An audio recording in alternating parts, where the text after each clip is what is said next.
Unfortunately, the way AI is disrupting the world at the moment, everybody is going to have to become more entrepreneurial. One of the biggest employers in the Bay Area is cutting thousands of jobs because of AI. This week, Microsoft announcing it is laying off nearly 4% of its workforce as it tries to refocus more on AI. You might be wondering which businesses and which jobs are going to survive the AI revolution. And unfortunately, the answer is none of them. Absolutely every business, every industry is going to be impacted by AI. In this video, I'm going to explain to you what's happening at a very high level economically. It'll explain why everything feels really expensive. All of this will make sense once we get to the end of this video. The good news is you're going to know exactly how to respond so that the rest of your life is absolutely wonderful. My name's Daniel Priestley. If we haven't met before, I'm an entrepreneur. I've lived through many different disruptions. Over the last 20 years, I've started and scaled multiple companies. I've had 7 businesses that went 0 to $1 million in their first 12 months. I've had 3 businesses worth more than 10 million. Now, the first thing I want you to be aware of is the macro trend driven by technology that goes hundreds of years. If we were to go back in time to the 1750s, we would have seen the decline of the agricultural age. And it was all based on land ownership. Who owned land, who controlled land, who took over land. That was all based on this system. That game came to an end when the birth of the industrial age came along. So call it about 1750. We started to see the decline of the agricultural age, and we started to see the gradual increase of the industrial age. And the industrial age was driven by all sorts of tools and technologies, was factories and offices. And the whole idea with factories and offices is that you basically set up a factory or an office, and within a local 5-mile radius, you need to get men, and those men need to come to the office and they need to work in the factory or the office. And what I believe is happening is we've entered a new age that we'll call the digital age. And the digital age is the age where geography doesn't really matter at all. We're so disconnected from farming and land and all of those sorts of things. And also factories and offices don't really matter very much anymore. It's all about this new type of assets. And these new assets are called intellectual property, which is ideas, data, which is knowledge about stuff and collecting that data, media, which is what you're watching right now, videos, published content, and code. Right? So that would be software, AI tools, all of those sorts of things. All of that industrial age, which you were prepared for with the schooling system, all of that is now outdated. It's in decline, and everyone who's connected to that system is experiencing a decline, right? So this is going out, and it's being replaced by this digital age. And if we look at the cities and the places that are doing really well, it's pretty strange. Like take Dubai, for example. Dubai has no farmland, it has no factories. It's too hot and too expensive to do any of that, but it's attracting a lot of digital entrepreneurs who have IP data, media, and code. So the first thing that you need to be aware of is that you were raised for a system that no longer exists. You went to a schooling system that was created in the 1850s, right? And it was very, very relevant from 1850 to 1950. It did a great job, but ever since then, it's been in decline. If you were like me, I was born in the 80s. I remember the absolute peak of the industrial age was The Simpsons. Right? And if you look at the star of the show of The Simpsons, you got Homer Simpson. Homer Simpson is an average guy, right? He's a normal guy. There's nothing special about him, but he has a job. That job pays for a big 5-bedroom house. He's got 3 kids. His wife doesn't have to work. He takes holidays. He's got a car. So this was the point in time. This was late stage industrial age where someone working in a factory or an office could have a very, very comfortable life because it had matured. The industrial age had matured to the point where Homer Simpson could actually have a pretty damn good life, right? So that tells you that that is the peak of that particular system. We know that right now you would never create a show called The Simpsons because no one would believe that it was possible to live like that. In the industrial age, all of the results clustered around something called a bell curve. And a bell curve says we reward the average. We reward Homer Simpson. So the average doctor gets paid what every other doctor earns. The average dentist earns roughly the same. Everyone who works in a factory gets paid the average or thereabouts of the factory. If you take any factory or office, the way that they pay people is through something called wages. And wages is about creating an average amount of time for an average amount of work and getting an average amount of pay. And essentially in a wage situation, you actually have a situation where you just have juniors, right? And you have standard, and then you have senior, so gold, silver, bronze, And basically everyone gets paid roughly the same. And there's a little outlier who's exceptionally good at what they do, or maybe an apprentice who's just getting started, but almost everyone gets paid on a bell curve. In a digital environment, that's not how things work. In a digital environment, we operate on something called a power law. So a power law is where all the results go to the top 10%. So you have 10% of the people getting 90% of the pie, and you have 90% getting 10% of the pie. If you go and have a look at Google, Google is the top search engine and it gets 90% of the search traffic. So everything that happens in a digital environment is all about power law. So what you have to know is that just simply turning up and being Homer Simpson, being average, doesn't work anymore.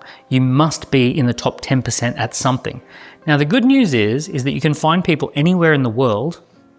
So geography doesn't matter anymore, right? Geography has changed. So what you can do is you can define your own game. You can say at the intersection of fitness and executives and running your first marathon and maybe men, right? You can say at this particular thing, I'm going to be the top. I'm going to be the best in the world at that, or at least I'm going to be in the top 10%. So you might say, okay, here's what we're doing. I am going to help men who want to get fit, who are executives at what they do. They have a busy life between, their normal life. They might be executives or entrepreneurs, and I'm going to help them by getting them to run their very first marathon. And I'm going to be the best in the world at that, right? So that means that if you define that game, you can say for that particular niche, I can promote myself as a key person of influence, right? The person who is most well known for that, and I can be in the top 10% of that. Now, if you had have just simply said, I just work with fitness, there's a good chance that you're going to be somewhere in the middle, which means there's no money. If you said, oh, I just work with men and fitness, okay, maybe you're here, but by adding some parameters to the game, you're going to push yourself into the top 10%, and now you can promote yourself. And the more people who are interested in playing that well-defined game, they're going to find you no matter where they are in the world. They're going to want to buy your courses, buy your books, buy your things, watch your YouTube videos, right? So you're going to end up as a key person of influence at the top of a power law. So your job is, no matter what, you've got to stop being Homer Simpson, stop being average, and you've got to start being at the top of a power law, however you want to define that. What typically happens is you niche, then pivot, niche, then pivot, niche, then pivot. You find yourself at the top of a power law, and then you pivot to something bigger. And eventually you end up at quite a big market. That's the game that we're currently playing. Let me give you some more rules to this game. Okay, so how does AI really impact things, and what do we expect to see over the next 5 years? Well, let's have a look at how income enters people's houses as it currently stands, and we're going to look at what's going to happen in the future. So as it currently stands, income really only enters people's house through one of 4 ways, right? So here's a little house, right? So for majority of people, income enters their house through a wage. So the wage, as I said, is an average amount of time, a month, right? For an average amount of pay to do an average amount of work. As it currently stands, about 60% of money entering people's houses comes from wages. If you don't have wages, we often have what we call government benefits. And at the moment, about 15% of the money that's entering people's houses is coming from the government, so it's a government benefit thing. One of the big ones that's going to come next after AI takes over all sorts of things is something called UBI.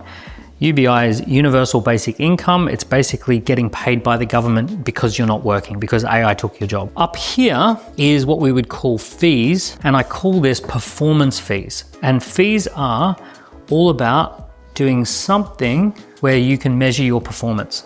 So this could be a commission that you sold a house and now you get a commission for selling the house. Or it could be that you're self-employed and you did a day's worth of work and you get paid for a day's worth of work. So this is self-employment, entrepreneurship, sales commissions, but it's not linked to wages. It's not an average amount of money for an average amount of time for an average amount of work. It is actually a money that is directly linked to some sort of performance. And once again, at the moment, we have about 15% that is coming to people who are entrepreneurs or fee earners. And then finally over here, we're going to call this rent. Another word would be yield, but it's money from assets, right? So this is basically money that comes in because you own a house or because you own shares. So people who are able to live off of the rent that they're earning from some other asset that they earn. People who get a yield, maybe you own some stocks or shares that pay a dividend that you don't have to do anything. These just keep paying you regardless of what you're doing. So traditionally this would have been called passive income. And at the moment, about 10% of the money that's going into people's homes is coming from that type of income. So that's the pie as it currently sits where we are today, before AI disrupts things. What's going to happen is we will probably get rid of wages. Wages are going to start going away. Not all at once, not for everybody. There's still going to be some wages. And the reason for that is wages just do not make sense in an AI world. Anything that is average, anything that's repeatable, anything that's just kind of like monotonous, we can automate it. We can automate it with robots, or we can automate it with AI. The truth is, I don't make the rules, by the way. I'm just noticing the trends. The truth is this is probably going to end up closer to 30%. So we're going to probably see a halving of the amount of people who earn their money comfortably through wages. Now, what's going to happen is that we're probably going to have half those people who lost their wage go down to government benefits, and the other half go up and become entrepreneurs. So these are people who go, oh, I can't make money out of a wage, but I can make my money from business, or I can make my money as a commission salesperson. So I can go from a wage slave to a performance fee earner. Now, what I do think is going to happen, the government is going to have to scratch their head and say, how do we pay for twice as many people on government benefits? How do we do that? So what I think they're probably going to do is they're going to bring in something called wealth taxes. And wealth taxes is basically seizing your traditional assets in order to pay for the money here. Now, the reason they'll go for wealth taxes is because this number here, 10%, even if they taxed all of that, it's not enough. So because assets typically earn about less than 5%, you could basically take that 10% and you can say, oh, well, there's probably about 20 to 30 times that if you calculate the wealth. So if we start chipping away at people's wealth and taking that wealth, we can then probably pay a big chunk of these benefits over here. Now, they'll probably also try and tax these people, these fee earners. However, there's a different catch here. These fee earners are going to become more and more high performance fee earners because they have digital assets. Remember, we talked about intellectual property like books and videos and media. So they've got these new economy assets, IP, media, data, and code.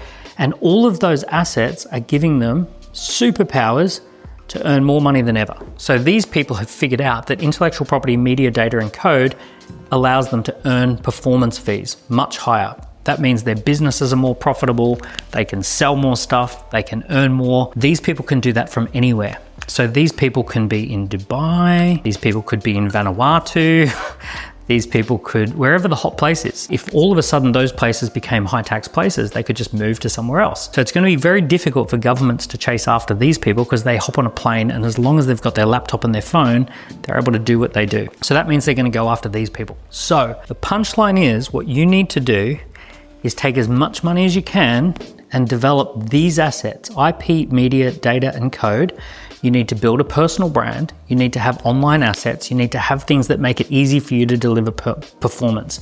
Don't seek out passive income, seek out massive income. Anything that helps you to be a high performer because of your brand, because of your database, because of your content library, that's the stuff that's going to be out of reach of grabby governments when all of this goes down. So you want to be in this camp here. You want to have a lifestyle boutique, a lifestyle biz, right? You want to be able to have fun, freedom, flexibility, the ability to live and work from anywhere because of your digital assets. Okay, I hope that tells you what's going on big picture.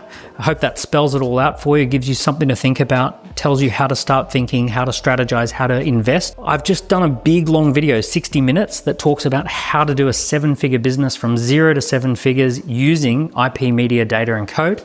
There'll be a link to that here. I hope you're enjoying this content. If so, give me a like and a subscribe. And also, I hope your business is doing really well, and I look forward to seeing you soon.